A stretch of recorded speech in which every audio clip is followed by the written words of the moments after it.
Padma rail সেতুর নিচে পিলারের পাশ থেকে মাটি কাটার দৃশ্য সামাজিক যোগাযোগ মাধ্যমে ছড়িয়ে পড়লে বিষয়টি নিয়ে শুরু হয় আলোচনা সমালোচনা।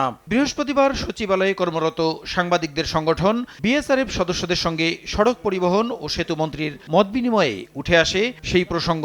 মাটি কেটে বিক্রি করার অভিযোগ নিয়ে প্রশ্নের জবাবে সড়কমন্ত্রী বলেন, অতিরিক্ত এই মাটি সরানোর বিষয়টি সেতুর অবকাঠামো তৈরিরই একটি অংশ।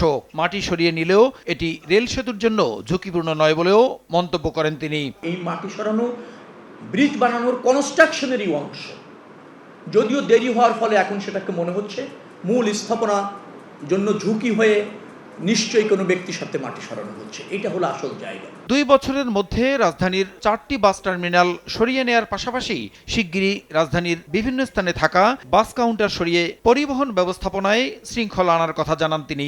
তুলে ধরেন বাস, মেট্রো, মনোরেলের সমন্বিত উদ্যোগে সড়কে শৃঙ্খলা ফেরানোর পরিকল্পনা। বাছাইকৃত কাঁচামাল ও স্বয়ংক্রিয় ইউরোপিয়ান মেশিনে তৈরি হয় all time honeycomb, all time healthy life.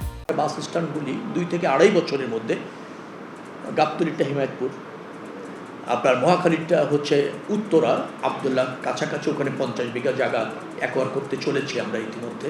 তার আগ পর্যন্ত ডিপোটা হবে 300 ফিটে। কাজপুরেরটা চলে যাবে, কাজপুরে চলে যাবে সায়দাবাদেরটা, ফুলবাড়ি একটা চলে যাবে কিরানীগঞ্জ, অর্থাৎ এভাবে শিফট হচ্ছে। শিগগিরই মিটার গেজ লোকোমোটিভ ও কোচ আসছে জানিয়ে মন্ত্রী আরও বলেন, ঢাকার পার্শ্ববর্তী জেলার সঙ্গে কমিউটার ট্রেন সহ বিভিন্ন রুটে ট্রেন সার্ভিস বাড়াবে সরকার। বাস মালিক সমিতিরা বলেছে তারা ওই পরিবেশ পেলে, জায়গা পেলে তারা নিজেরাই ওখানে অবকাঠামো করে নেবে বাস স্ট্যান্ড। প্রসূন আশিস, সময় সংবাদ, ঢাকা।